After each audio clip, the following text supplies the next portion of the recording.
de inflación de la Reserva Federal y las pistas que nos pueda dar ahora mismo este último dato en relación al mes de agosto sobre las futuras actuaciones de la FED, que recordemos la semana pasada sorprendía a muchos con ese recorte jumbo de 50 puntos básicos. Es un análisis con el que vamos a hacer a continuación con Alexis Ortega, analista independiente. Alexis, ¿qué tal estás? Muy buenas tardes. ¿Qué tal, Marta? Muy buenas tardes. Bueno, Alexis, muchísimas ganas de comentar contigo estos datos. Me hace mucha ilusión que nos acompañes este ratito en Visión Global. Cuéntanos cómo has visto ese dato PC, que efectivamente hemos visto cómo se ha situado en agosto en el 2,2% interanual en el caso del PC. La subyacente ha sido un 2,7%, una subida de una décima en línea con lo esperado. Y hemos visto también en la intermensual en ambas un rebote del 0,1. En un primer momento el intermensual PC pues ha sido en línea con lo esperado y el intermensual subyacente ha sido algo por debajo. Pero bueno, como decimos, es un dato que parece allanar el camino para que la FED siga ese rumbo de recorte de tipos que iniciaba apenas hace una semana. ¿Qué lectura le das tú? Bueno, la verdad es que el dato de alguna manera pues confirma esa cierta desaceleración con respecto a lo que es el indicador general, pero la subyacente yo creo que está mostrando una cierta resistencia. Hay que tener en cuenta de que la Ujú. tasa interanual, por ejemplo, ha repuntado ligeramente y prácticamente en estos momentos la tasa subyacente está prácticamente alrededor del 2,5, 2,6, 2,7, pues prácticamente lleva en eso desde mayo pasado, con lo cual parece que en cierto modo hay una cierta resistencia. Aún así, yo creo que la Reserva Federal está en un modo rebaja de tipos de interés y por lo tanto, de alguna manera, cualquier tipo de indicador que le muestre, y ahí a nivel general está mostrando un cierto grado de desaceleración, pues va a apoyar esa política de rebaja de tipos. Lo único que pasa es que mi pregunta en el fondo es si este es el indicador base de la Reserva Federal de la inflación, el subyacente, eh, que a nivel interanual está estancado en el 2,6%. Recordemos que el objetivo es el 2%, por lo tanto estamos relativamente lejos todavía de cumplir el Mm. objetivo del 2%. Y luego por el otro lado tenemos la tasa de paro que está por debajo del 5%, que es lo que generalmente siempre se ha considerado como pleno empleo. No entiendo ese mensaje de tenemos que empezar a preocuparnos del empleo y menos de la inflación. Yo creo que de alguna manera el empleo, si consideramos que la U3 es la tasa de paro que tenemos que seguir, no nos está indicando ningún mercado laboral en una situación problemática. Bien, es Ujú. verdad que ha subido Claro. prácticamente una décima, perdón, un punto, pero en cualquier caso estamos muy por debajo de esos niveles que podríamos considerar como problemático para el empleo. Precisamente has dado en el clavo con esta cuestión que creo que es una de las preguntas que tenemos todos rondando en la mente desde hace algo más de una semana, cuando comparecía Jerome Powell y decía que la balanza comenzaba a estar casi equilibrada, ¿no? Esa balanza entre los dos mandatos que tiene la Reserva Federal, pero efectivamente estuvo insistiendo mucho en ese enfriamiento que estaban apreciando en el mercado laboral, hasta el punto de que nosotros nos preguntábamos si la FED no tendría algún otro dato, algún otro indicador, alguna otra información que a nosotros se nos pudiera estar pasando por alto hasta el punto de estar Mm, cambiando tanto el mensaje.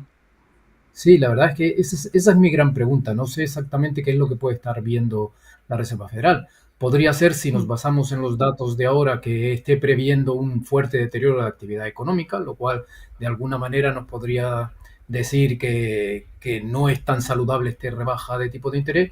Y otra opción podría ser que realmente los datos que nosotros estamos controlando de inflación y de empleo no son realmente los que la Reserva Federal está mirando. Yo recuerdo cuando estábamos en el proceso de subida de tipos de interés, el mensaje era, la inflación está provocada por los cuellos de botella. Bien, es verdad que fue Ujú. un elemento inicial de presión de los precios al alza, y luego más tarde se nos dijo pero eso se ha resuelto prácticamente todo. Y luego el segundo factor era que el mercado laboral estaba como muy tenso y que había que bajar las creaciones de empleo no agrícola a niveles de 100.000. No hemos alcanzado tampoco ese nivel de creación de empleo de 100.000. Nos mantenemos, obviamente se ha desacelerado, pero estamos todavía bastante por alto, por encima de ese nivel de 100.000. Entonces, realmente no sé exactamente con qué quedarme, si es que la Reserva Federal ve algo malo en el horizonte o a lo mejor es que realmente nos está diciendo que nos fijemos en unos datos y no son ellos esos datos los que realmente está fijándose la Reserva Federal. En este sentido, he insistido muchísimo en un hecho muy importante, que el mercado se fija mucho en el tema de las nóminas, pero es que el mercado laboral no son solo los empleados por cuenta ajena, son también los empleados por cuenta propia, los autónomos, los famosos autónomos. Y para saber exactamente cómo está el mercado laboral, y de hecho la tasa de paro se calcula con este informe, hay que mirar a otro informe, que es el informe de la encuesta de los hogares. Y ahí sí que realmente estamos teniendo un cierto grado de desaceleración de la actividad económica. Y por tanto, a lo mejor la Reserva Federal pueda estar mirando más este otro dato de creación de empleo, que es muchísimo más bajo de lo que estamos teniendo en el mercado de nómina, y ahí a lo mejor podría venir la preocupación. Por tanto, nos quedaría un poco los dos factores. O ellos están viendo algo de futuro con los índices que estamos viendo ahora, o no son estos los indicadores que ellos están siguiendo, los que nosotros seguimos. Muy interesante. Bueno, al final nosotros seguimos a vueltas con la reflexión.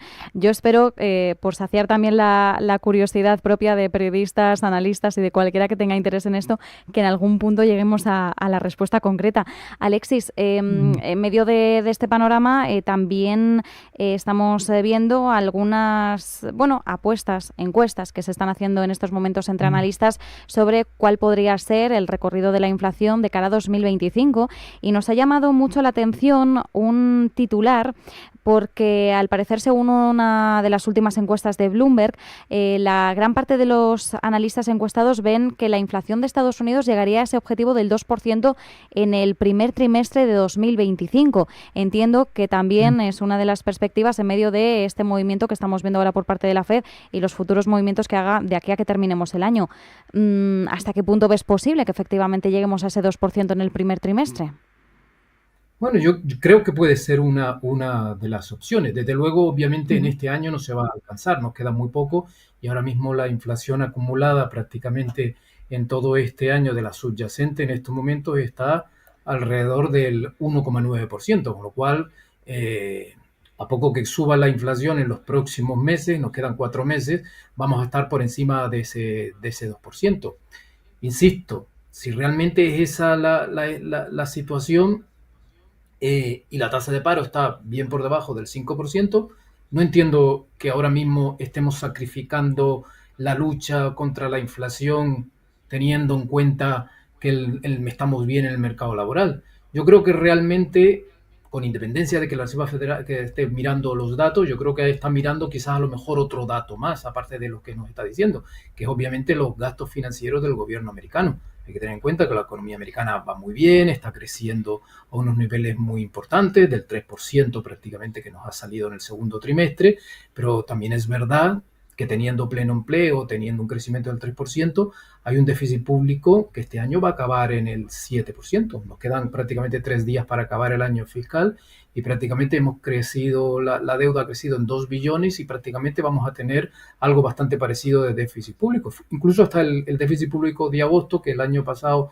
fue de un superávit de 80.000 millones, este último, el de este año, pues prácticamente lo hemos tenido con un déficit de 300.000. Es decir, hay una política fiscal que yo creo que es la que realmente en algún momento vamos a tener que recortar, y en cuanto empecemos a recortar eso, las perspectivas de control de precios van a ser muchísimo más importantes y por tanto a partir de ahí podamos tener una bajada de tipo de interés mucho más saludable de lo que ahora mismo estamos teniendo. Pero desde luego hasta las elecciones no va a haber variación en la política fiscal y por lo tanto de alguna manera no vamos a ver nada hasta el año 2025 en esa materia.